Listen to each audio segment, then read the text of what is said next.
Today's session is about governing risk and opportunity, and this is with a focus in Europe. So European boards using resilience and towards a competitive advantage. My name is Fernanda Tor. I am the operations director here at Boards Impact Forum.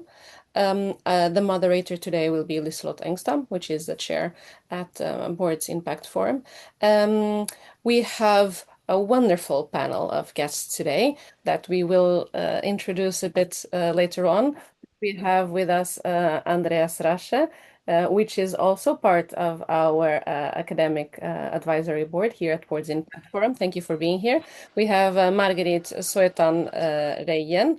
I probably murdered the name, but hopefully our friends in the Netherlands will forgive me. And we have Wendy Boer, also from the Netherlands, and finally Terence O'Rourke. Thank you so much for being here. Before we get started, just giving you the agenda for today. What's our plan? So we start with a presentation from Andreas Rasche. Um, and that presentation is going to be the source of inspiration for our panel discussion with our esteemed guests. Once we have this introduction in terms of content and the panel, we have a poll and we go into breakout rooms. So if you don't want to join a breakout room, you know, the time to leave the call is before we open the rooms. Um, the panel is a really wonderful opportunity to network, to get to know other board directors. So we hope that you can stay. In those breakout rooms, we are going to talk about the topics that we are presenting, and then we get together again in the end to share takeaways, commitments. Before we close the session, before we wrap up, we also have the next steps. What's happening next with this initiative? So we are going to ask you to be muted for this first part, and we are removing AI recorders, notes takers, etc. We also ask you, please identify yourselves. So some participants sometimes come in with iPad, something, iPhone, whatever. Please identify yourselves so that we know whom we have in the room with us and also whom we put in the breakout rooms. If you do not know how to change your name, reach out to me in a message. I will explain it. But if you don't identify yourself, then we will have to remove you. This first part of the session is being recorded. So this part of the session is going to be made available later on to the community openly. Let me start by giving you a bit of a context why we're here today. So we have a project around European boards' growth and resilience, trying to build a roadmap. And the hypothesis is if Europe's competitiveness will be determined to a great extent on how well boards govern this intersection between risk and opportunity within climate and geopolitical context and technological transformation, then we really need to work on establishing this bridge. So we want to translate them there to your left. You will find the guiding principles for climate and nature governance. This is our kind of North Star for all the chapter zeros and the entire organization from the Chapter Zero Alliance. And we want to really translate that with the context that we have in Europe. Okay, if Europe is going through these transformations, what do boards need to do, but also what needs to be in place so that we are able to govern in the best way. The process for this project is we are starting with this series of webinars, and we will also send a survey shortly. We have 4 webinars. This is the second webinar. In the end of this session, we're going to introduce you to the third. And then we will have an event in Amsterdam. It seems like it will be in October, so we are asking you to have that in mind. And then finally, in after we meet in Amsterdam and we are able to um, sit together to work through these principles, then what we want to do is really to build this roadmap and make it available, put it out there. So this is the process that we have for our project. Today, in today's session, the principle that we are focusing is around risk and opportunity. The previous webinar was around strategy. The next webinar that we will have will be around disclosure and transparency. So when we are talking about risk and opportunity in this context of the board, it's really around how the board oversees material risks, the opportunities related to those risks, and dependencies to protect and really enhance stakeholder value.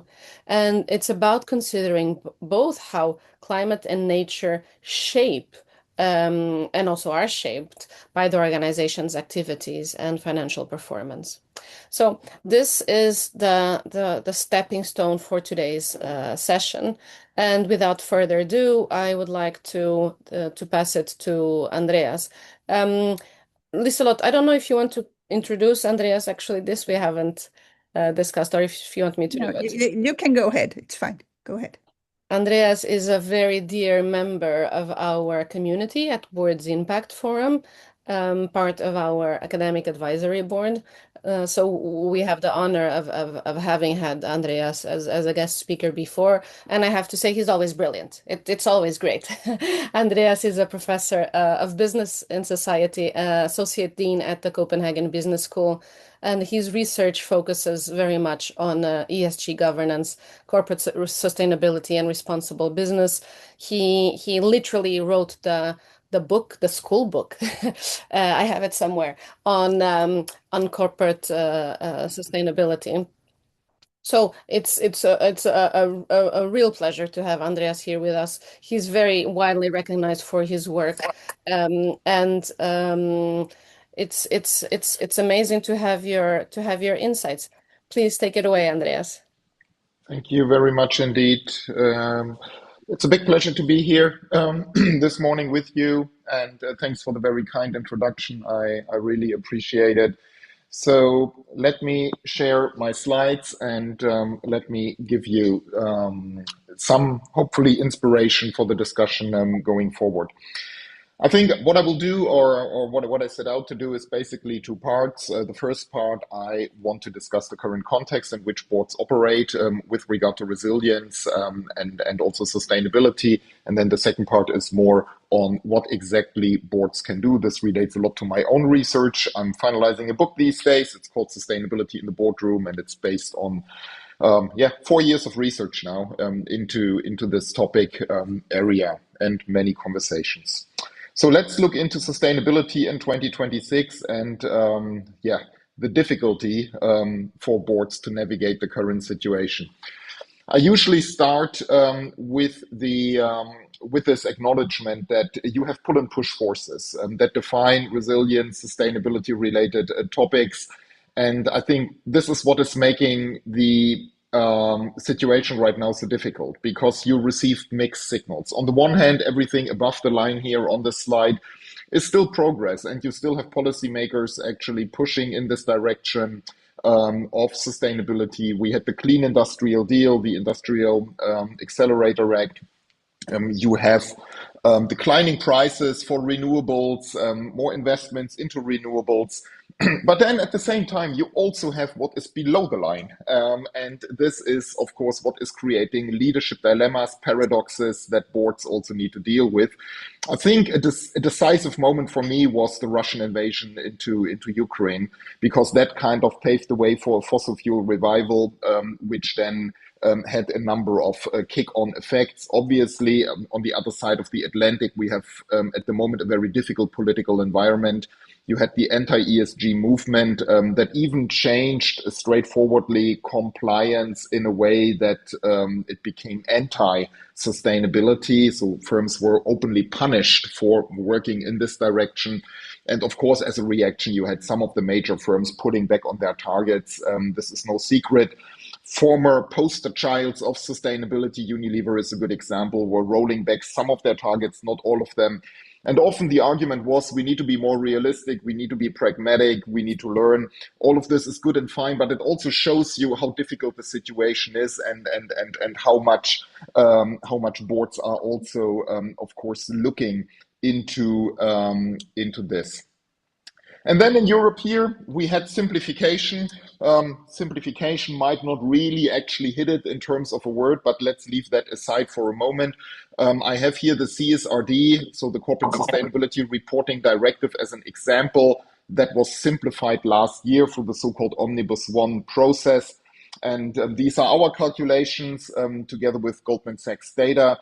So the renewed CSRD will have roughly 4,800 firms in scope for legal obligations on reporting throughout Europe.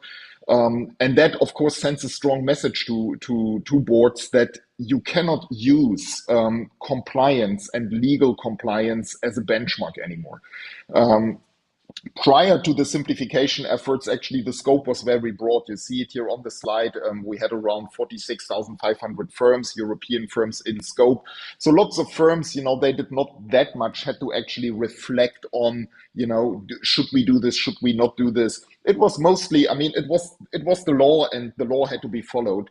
Now it's almost the exact opposite. The law is not there anymore. And the question is, and I call this here smart compliance, why should we do things like reporting, due diligence, maybe comply with a deforestation regulation? So these kind of debates pop up in boardrooms, and a lot of companies ask themselves these days: should we go ahead or not? You see on the right-hand side here, internationally speaking, not that much is changing. So for international companies, non-EU companies, actually, they mostly remain in scope. So for the S&P 500, we calculated only a roughly 10% drop in coverage. But this has a lot to do with the scope criteria that are applied here. In Brussels at the moment, I think it would be wrong to say that they lost appetite. I sometimes read that they lost appetite for sustainability. But what I would say is sustainability is being relabeled in the context of resilience. A very good example is, and you see it here on this slide, Stéphane Saujonet, who is the Commissioner for Industry and Growth. He presented the Industrial Accelerator Act earlier in March. And basically, this act is showing you decarbonization is being seen as energy security, energy independence. Circularity is being seen as the recycling of raw materials, critical raw materials that Europe does not have access to. So we need to be sure that it remains in the block, what is in the block. So for instance, when it comes to batteries, and to also finally, after all these years, use the single market much more than we used to, because the single market is one of the biggest strengths of the EU. So we need to make sure that really also the single market responds to this, that our own public procurement is aligned with sustainability criteria. The EU is pushing a lot in that direction. This is very good, and it is something for boards to take note, because it is not the case, that we have a retreating sustainability agenda. It is more an agenda that is being reframed, relabeled around, I would say, business resilience. And in that sense, it is an agenda that is very much alive. But of course, you need to understand this changing narrative, that we move away from environmental messaging. That was the 2019 Green Deal, and we move into a different era where particularly the environmental topics are still pushed a lot. And then one of the biggest problems when I talk to Danish boards in particular is often there is a lack of a business case. We shouldn't make the assumption that sustainability is always win-win. It's not. This comes out of a recent Sustainability Transformation Monitor survey of 700 companies. Only 17% of these companies say that the financial benefits of sustainability are higher than the costs. And that of course shows you something. It shows you that business cases exist, but often companies cannot activate them. Why?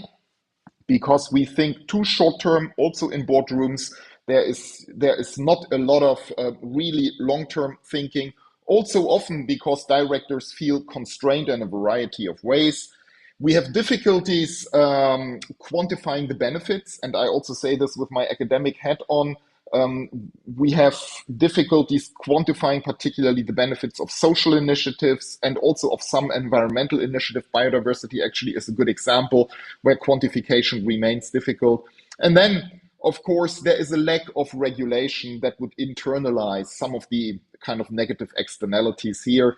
We lack a good and solid carbon price. I think that is a good example here in Europe. I mean, I think we are the most advanced region on this already, and you see it in the news every day. Even there, you have pressure actually against ETS2 and other initiatives. So how should boards respond to that? I do not have a kind of a uniform answer. But what I can do is I can kind of show you a little bit what I have been thinking about, talking about with directors over the last 4 years. First of all, I think we need some sort of blueprint. We need some sort of roadmap in order to organize our discussions. And I often feel that when I talk to directors that this is still lacking. So I call this a sustainability infrastructure at board level.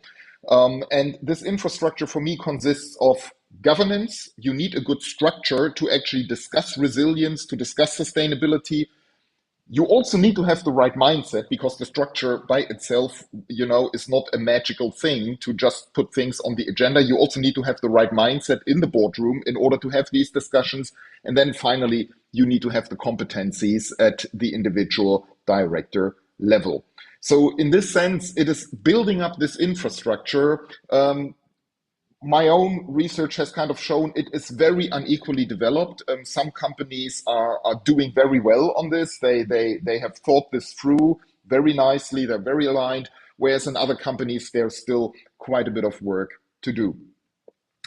So starting with a mindset, and I think the mindset is quite important because boards originally, if you kind of think of the origins of principal agent theory and corporate governance theory, you talk a lot about kind of compliance, monitoring, right? This is where the discussion comes from. And I also see this often applied in the sustainability and resilience-based discussions, that you have a legal compliance mindset. And as indicated earlier, this fitted very nicely into this kind of Green Deal idea where you had a large scope of the regulations. But I think companies need to push this because a legal compliance mindset is very reactive. It is very much concerned with the past and too much over focusing on the risk side. So I'm not necessarily saying this is not the message here. Everybody should go down to the regenerative growth mindset. This is not what I'm saying. What I'm saying is actually we need to broaden this legal compliance mindset. And probably it is also not correct to say, that you can easily dump a board in each of these 4 quadrants here. What you will have actually is you will have different levels of each of these orientations in each board. So it is about kind of analyzing where you are and then developing the orientation that you find most useful. In many boards, for instance, I see what I call here and also in the book, the strategic risk mindset. So a mindset actually that is forward-looking, but very much focused on the risk side. Then we have competencies. And competencies, for sure, is something that is quite a bit on the board agenda, particularly on the sustainability, in the sustainability context. Now, empirical data on this actually is very rare. I have some data here from Tansy Whelan from New York, from the New York Stern School. She researched that in the context of the Fortune 500, and you see it's contrasting 2018 to 2023 data, and you see that she actually also shows there that only 13% of Fortune 100 board members have relevant credentials in the environmental category. Only 2% actually had credentials with regard to climate. Credentials here means something that is identifiable via the CV on biographies, because this is what you can research. There are databases for that. So, of course, it is a rather proxy view, because a director might have actually competencies in an area that was not measured here, but it still shows that, of course, there is still a long way to go. And of course, we do not necessarily need technical experts. Few companies, few boards would need that kind of highly technical experts, for instance, on biodiversity. But I think what we need to work towards is a certain sustainability literacy, a literacy where boards feel comfortable having these discussions based on the material ESG issues that a company faces. So in that sense, competencies for me is about knowledge, but we shouldn't stop at knowledge, because at the end of the day, it is also about the skills to apply this knowledge in the boardroom, and skills, for instance, like coping with complexity, having a certain integrity also, because some of these debates also have an ethical dimension. And in this sense, I think we still need to push this further and develop frameworks also that allow boards to include this into their competence profiles in order to see really how it plays out in the boardroom. Now, finally, the structure. And on structure, I just want to say, there is this debate, do boards need a committee or not? Do boards need a sustainability committee? And what I have shown, and what others also before me have shown, is this is not the ultimate answer. A committee is not the ultimate answer. What you need is, there are different ways to structure sustainability discussions, to create a governance structure around sustainability discussions. The committee is one way to do it, and it works quite well in certain circumstances. For instance, when sustainability is very critical for business success, or when you need to catch up very quickly. But other boards equally well work, for instance, with an extension of existing committees or the full integration approach. Although I need to say that the full integration approach kind of presupposes that you have a critical mass of directors that really have the competencies to discuss resilience and sustainability related matters. So these three things, structure, competencies, and also mindset, they play together for me. And I think this is the framework for me to discuss the current business environment that we are facing, the dilemmas, the paradoxes, and the challenges that this environment creates. And I think it gives us a good yardstick in order to assess that. Finally, some questions to ask in 2026 is, I think one important question is the board more than just aware? What I hear quite often is talking to boards is, yeah, we are aware of these topics. And awareness certainly is important, but awareness is not the same as really integrating it into sustainability related or into board related decisions. Has the board a joint vision around sustainability, so that it is not just a technical discussion, but that there is also some sort of roadmap? Where do you want to go? Where do you want to take these sustainability discussions? And this, I think, interacts quite a lot with the rationale for engaging with the E, S, and G topics. And then I just want to point out the last point here is the chairperson on board. I think this is so important, because also the companies that I have worked with, it really worked well in the circumstances where the chair had a decisive role, and where the chair put this on the agenda, freed up also the time in the jam-packed agendas, and in that sense, pushed the discussion, motivated the board to take this on. I leave it here. Thank you very much indeed. I'm always closing with Kermit the Frog. It's not easy being green. And with this, I hand it back to, I think, the panel for the discussion. Thank you very much. Thank you so much. And I love the Kermit illustration. It is not easy being green, or for that matter, socially balanced and conscious. and a wonderful summary of where we know where we're trying to go, but how can we actually expedite that, and how can we expedite from the board? Let's bring in the rest of the wonderful panel. So we're delighted to have Marguerite Söterman-Reinen, and she has been a chairman of Aon Holdings for a lot of years. She currently serves as a non-executive director on Siemens, and she also chairs the Social Advisory Council on the Erasmus University. So warm welcome, Margaret. Thank you, Liselott. And then we have Wendy Bohr. She is a supervisory board member at Amplion and Geodelta. And she has a background from technology leadership, which is certainly something we need on most boards. And she has held senior roles on Shell and Ericsson and Ascom, etc. Warm welcome, Wendy. Thank you, Liselott. And then we have Terence O'Rourke, and he's the chair of the state-owned electricity supply board in Ireland, and the radio. I can't even try to explain that, but the National Public Service Media Organization, and Kinsale Capital Management, who also has a financial linkage and served as a managing partner at KPMG for many years. Warm welcome, Terence. Thank you, Liselott. And we will also bring Andreas in, being part of the panel. I wanted to start with that. Andreas talked a lot about this shift from compliance to resilience and competitiveness, which is also the theme of our webinar here. And from your board experience, where do you already see this shift happening, and where is the resistance or the challenge strongest? Do you want to start with that, Margaret? Thank you, Liselott. Yeah.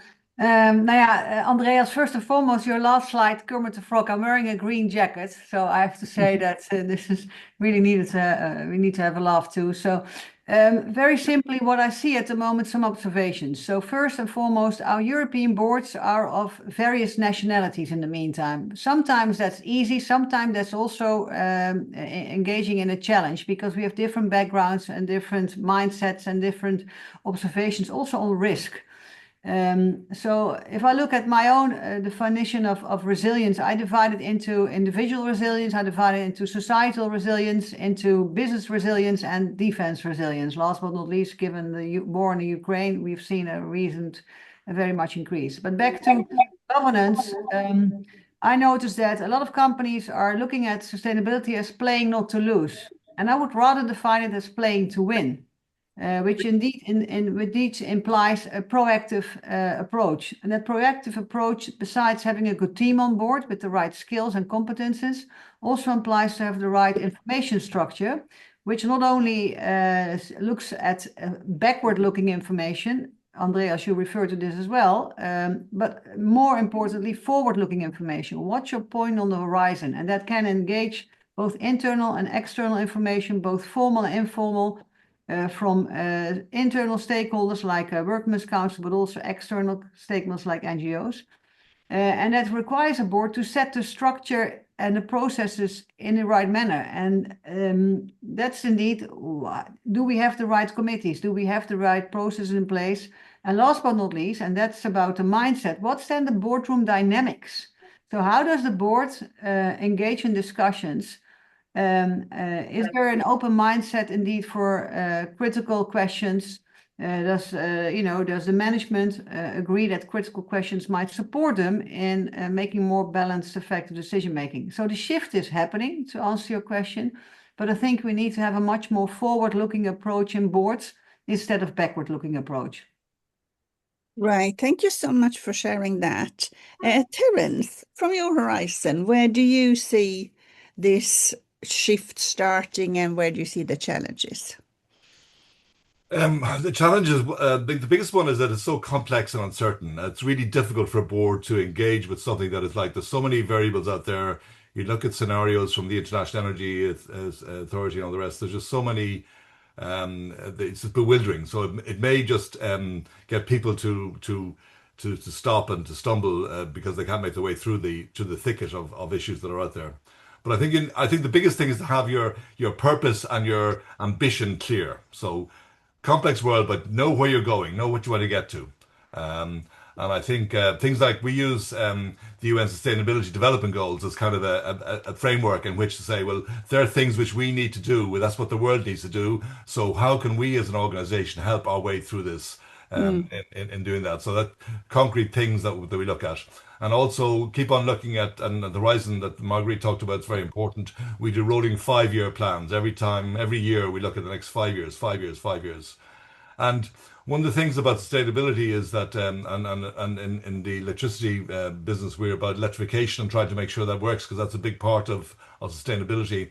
And we have as our target in ESB net zero by 2040, so that our business is net zero by 2040. And we can see our way through to about 2030, 2035, but the last mile is going to be very difficult, 35 to 40. How we get to actual net zero is very difficult. And we debated that as a board as to whether we should really keep nets, even though it's almost now impossible to say because technologies have to change, things have to be different. But we said no, we will keep our eye on the prize. We will keep our vision clearly on the goal of where we're going to, because that's the only way that we will get there. If we said, oh, it's going to be impossible, we can't see our way through it, let's relax our ambition.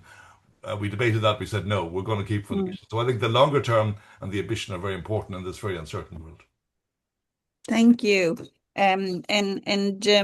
I do agree that when something is so foggy, many of us tend to look very short-sighted. So at least reminding yourself and revisit on the long term is really, really important. Thank you for sharing that. Wendy, you also come in and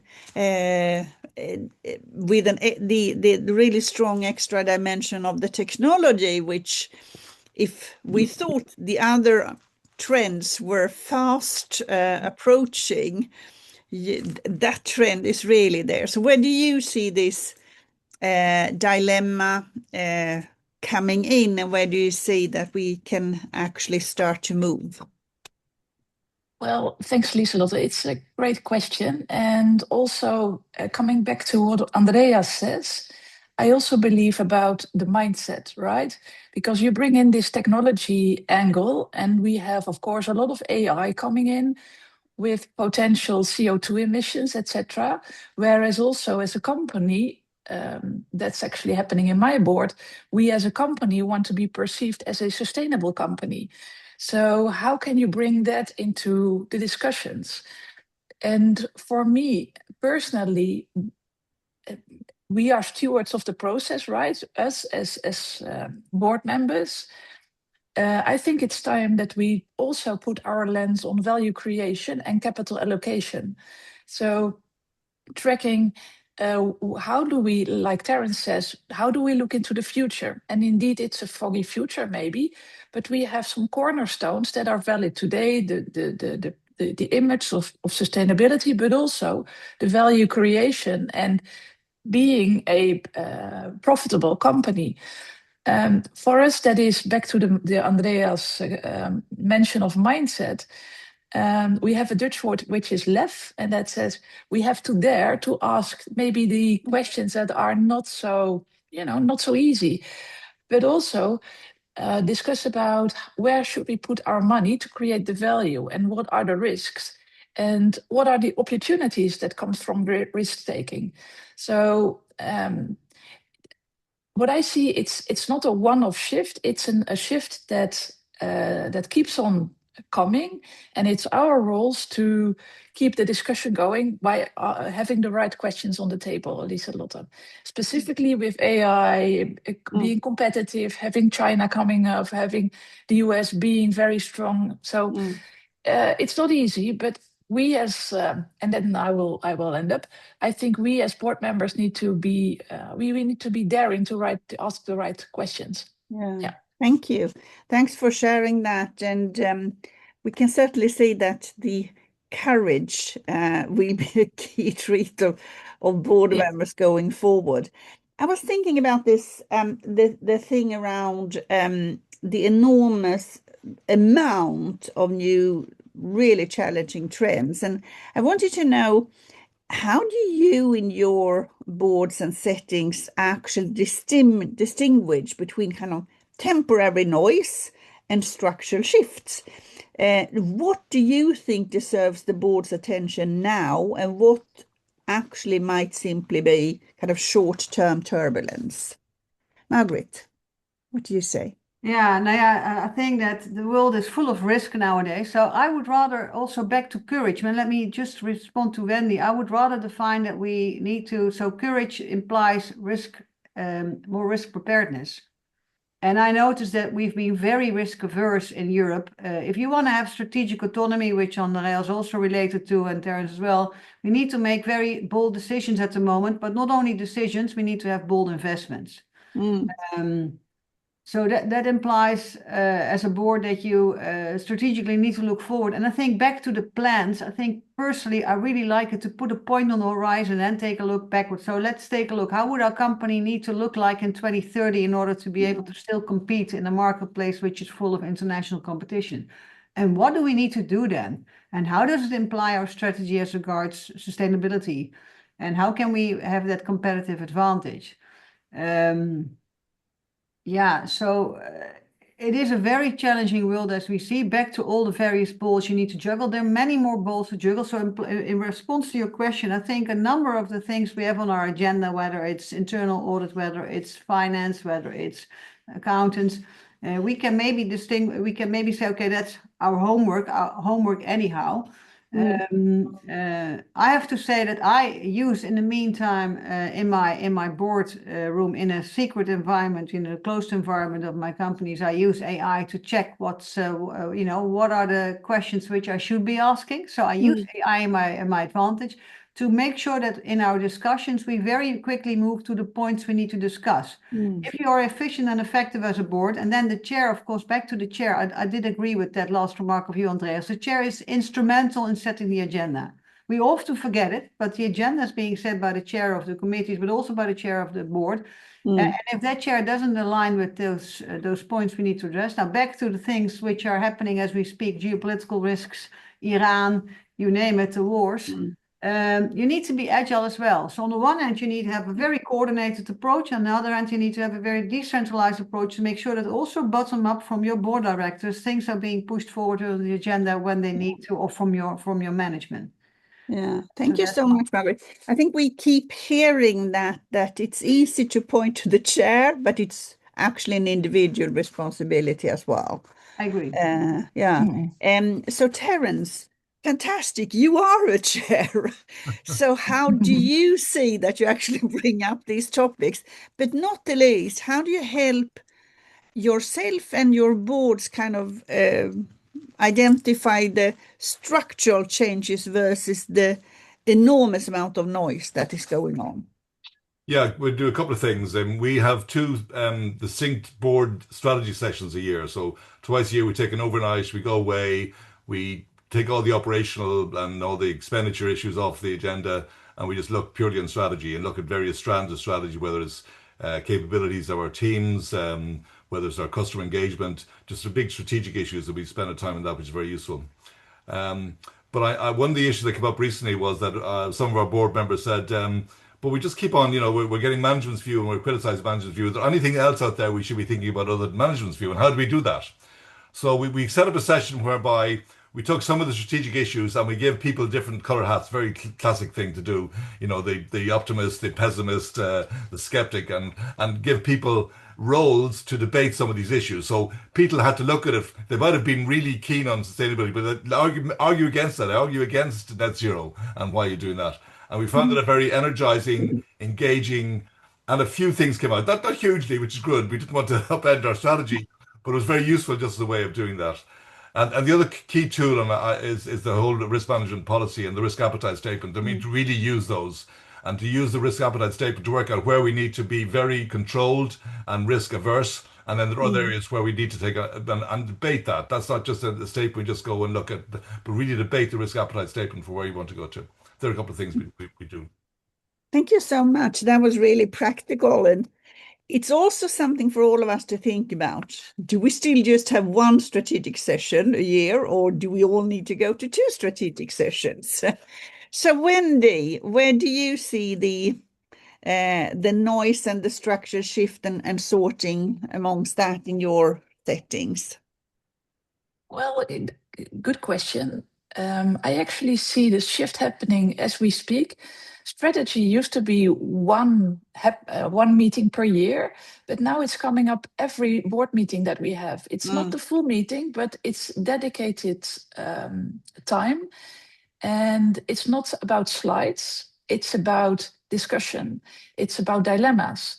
So our chair actually puts 2 or 3 dilemmas on the table, and we have some dedicated discussion about that. I really appreciate that because it also supports the knowledge sharing, the awareness sharing amongst us. We challenge ourselves. And I think it's like Marguerite said, it's being agile, right? Strategy is not a one-off once a year, but it's happening always in every meeting. What I also see is around me with fellow board directors is we just don't rely on what we get from the management team as information. We create our own learning. We base our own info to create an opinion. And for me, that's also a new insight that I see happening more and more around me, which I think is very useful. Yeah. Yeah, and it's interesting. It also helps if you sit on several boards, right? Because then you get Correct. different dimensions from different other sources. So I wanted to ask you this thing about the kind of critical dependencies we have. It might be in supply chain or energy or technology or partners or talent or regulation. Where do we find our dependencies on these critical dependencies too late? And what can we do about it? And maybe you want to start now, Wendy, back again. It's a very good question, Lieselotte. I think that we don't just know, right? And we just don't know good enough what the dependencies are. And I see more and more ecosystems arising in the areas where I work, where data is really important. And if you have data that can be useful in other parts of the value chain, that is something that is arising, and the data can create such more value as we have seen it, right? It's maybe an example with AI. I think data gets another angle as we were used to having data as facts. Now the data can think for itself. And that opens up much more ecosystems, much more silos that we can work with. I think also geopolitical situations. When I look to the one company that I work on with, which is GeoDelta, it used to be a very Dutch company, but now we see much more European activities arising, and also strategies, and so all of a sudden, thanks or due to what's happening on the geopolitics, our market is changing. It creates opportunities, it creates risks and dependencies. To sum it up, I think this is also a very agile domain, and we need to keep looking, being aware, and always being on the lookout for new opportunities and also risks from that perspective. Because in some ways we could say that did we do a good enough job if we are too dependent on any of these dimensions? Marguerite, you also come from a insurance background, so you are really used to kind of considering a bit more of the broader. Why do you think we, at the board level, are not proactive enough on some of these strategic risks, and what can we do about it? Yeah, so I think that some of us are enough, but we're not aligned enough. So we need to test our own situation. What is our position on something? So as an example, what if you're being hacked today and your board is coming together and they're asking a ransom? Is your board willing to allow a ransom to be paid or not? What's the position? There are people who are ethically against it, some others are not. So if you don't know when a crisis happened, then you're being faced with a number of additional energy spent to make sure that your board is aligned on taking a decision what to do. Mm. So my advice is always repair the roof when the sun is shining, because that's a lot easier than when it's raining. Yeah. Second element to that, and that's the moral compass of your board. So there's a lot of things going on as we speak. So if you're sitting together in those strategy sessions and they're no longer one-offs, it's a continuous process in my opinion, like Terence and Randy also elaborated to, make sure that you define what your moral compass of your board is. Mm. That when the wind starts blowing, and then anchor it. So it's like a boat, you anchor your moral compass, and when the wind starts blowing, and it's blowing every day, left, right, east, west, that at least you're anchored as an organization on where you stand, your norms and beliefs. Now, yeah, then back to your very specific question regarding critical raw materials. I'm not sure how many of the people on this call today are actually producing something. My question to producing companies is, do you really know where your supply chain, where your original materials originate from? Do you know where your critical raw materials originate from? And how does it affect your supply chain? And it might affect, because you're not only able not to produce anymore because you don't get certain materials, but you also might be, you might have to pay punitive damages because you're not able to supply to your clients what you promised you would supply. So making sure that you take a deep dive into your supply chain, your original materials being used. And just last as an example, so I spoke for a group of 300 legal counsels recently and asked them these questions. Half of the legal counsels this was in the Netherlands, was working for services companies, so they didn't need to raise their hand. But half of them were making products, and whether it was an IKEA person or anyhow. So I asked, how many of you are aware of your supply chain of critical raw materials and materials anyhow? Your supply chain of how to make your goods. So 3 lifted their hands. And one of them in the first row was willing to give additional answers. So that 3 out of 150 is really low. And then the one on the front row said, yeah, I said, I want to comment. Perfect, please. Yeah, I'm working for Lipton Tea. Yeah, those are, of course, the raw materials of ice tea leaves and ice cubes if you want to have iced tea. But without the jokes aside, it's interesting that we as board should ask the question to our management, what are your materials used for the goods you produce? And where do they originate from? And what if? The scenario testing is, in my opinion, extremely important in this critical world where we live in. And do it when the sun shines. Don't do it, don't do it when it's raining. Thank you, Marguerite. Thank you. Terence, you are obviously also sitting in one of these trends around the energy, but how do you see that we can be better prepared for some of the geopolitical, some of the technology? I mean, it's interesting to note that in Europe, we have 2.7% on the freedom of the sovereignty in terms of technology, and the rest is actually, in its vast majority, American. How did we not see that? Why did we not actually look for that? So, Terence. Yeah, we debated that one very briefly though, because the workout for us to reinvent that wheel would be, let's hope somebody bigger in Europe is carrying out those issues. But it is a risk. Also, Ireland is very heavily dependent on US multinationals, so we're not going to be saying to the Microsofts and the Apples, so we don't want you, because they're very important contributors to Ireland's employment and the economy. But the issue of how do we look at things? I mean, the 2 things we do is, one is we look at, in the risk management area, we look at key emerging risks, the long-term risks of where they're coming, and we see them as kind of incoming missiles, and how far out they look small on the horizon, and then year by year, and then suddenly it's a critical risk. So, but we do keep an eye not just on the kind of key risk facing the company now, but what risks could hit us in 3-5 years' time, and then keep an eye on the movement of that.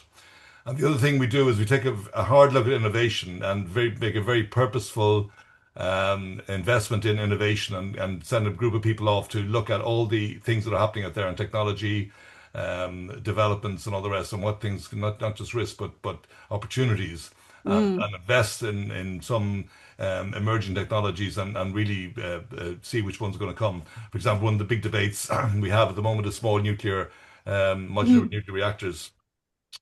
And we get lots of people saying, you should get the nuclear. It's what we need to electrify the system. It's quick, it's great.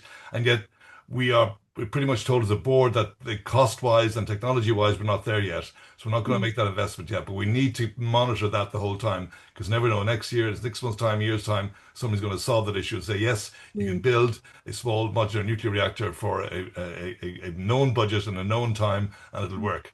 So but we've got to have a way, not just of saying, look at it once and come back to it in 3 years' time. We've got to be always looking at these things. So we have that's why we have an innovation group all the time looking at it, investing in it, and obviously collaborating with other like companies around the world to see what they're saying as well is very important too.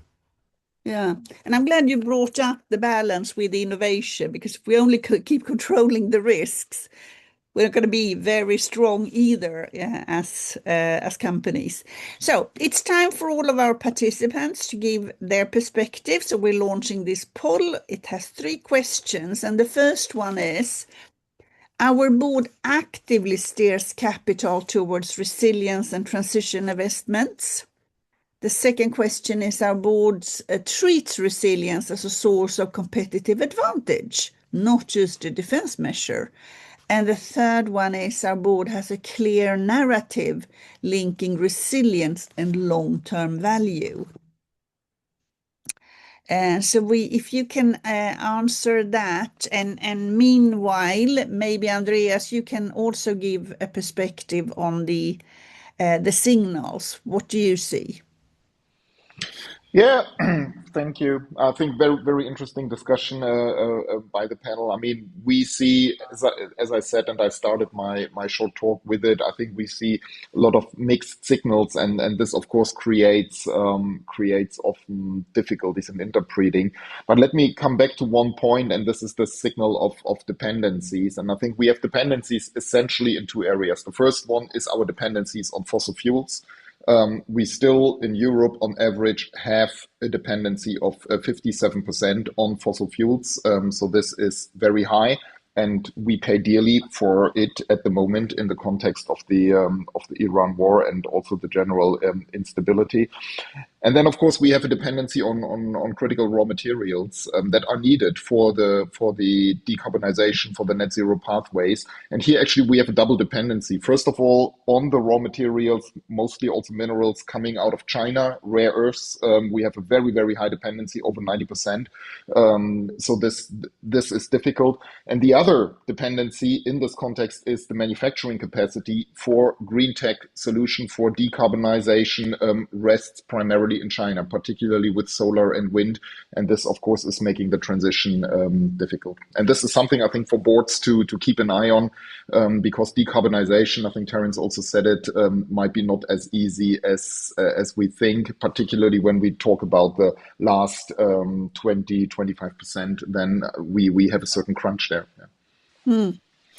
So I'm just going to give you another 5 seconds to fill in the poll, and then I'm going to close the poll. And after that, we're going to go into discussions in the breakout rooms. So I'm ending the poll, and I'm sharing the result.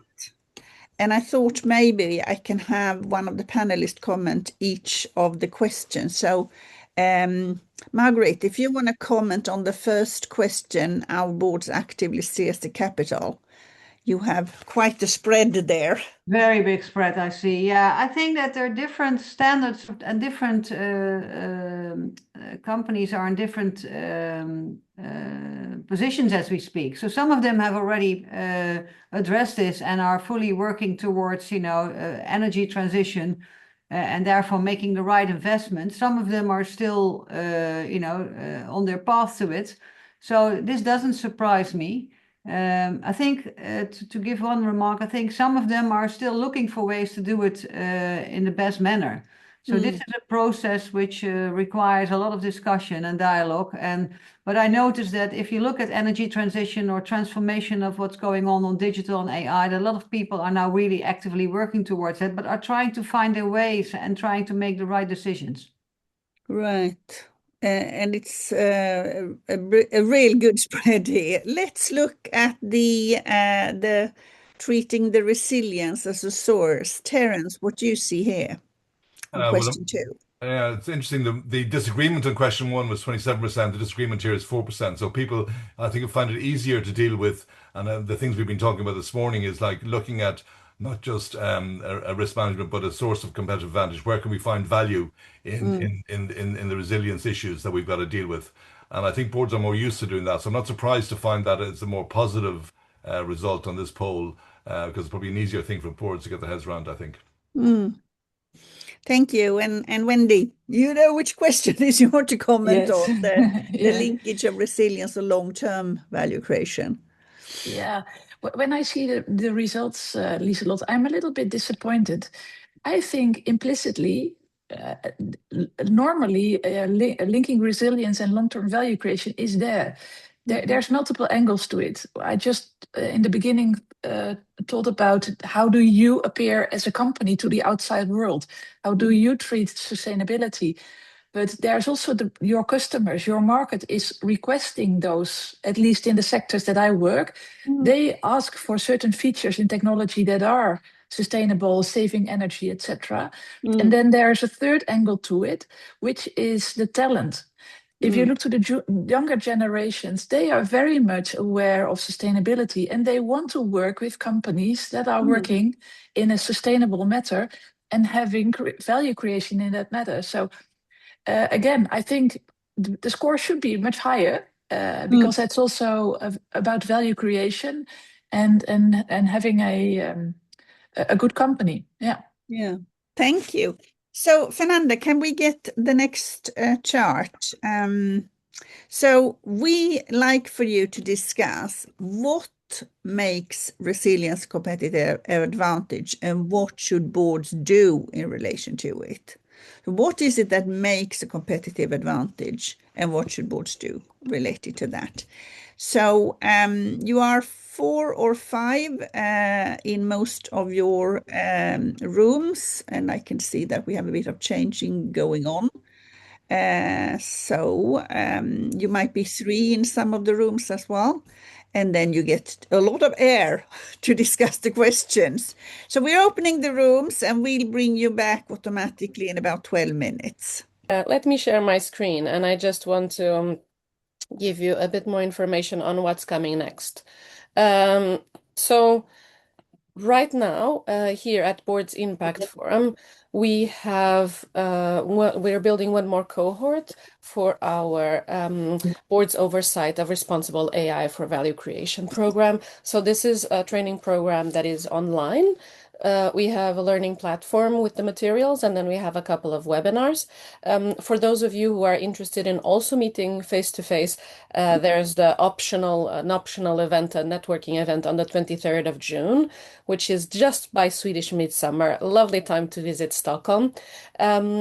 And this is a very appreciated training program, making here a reference to also a point that Andreas made about how we need to be literate at the board level in order to govern a certain topic. So this is very much about AI literacy, but we are also looking into sustainability and kind of how to connect sustainability and AI at board level. So we have right now an early bird with a 50% off discount for the training program. So take advantage of that.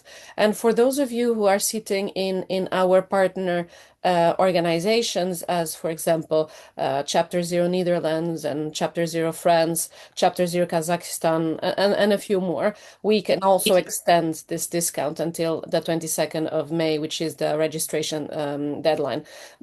Do check it out.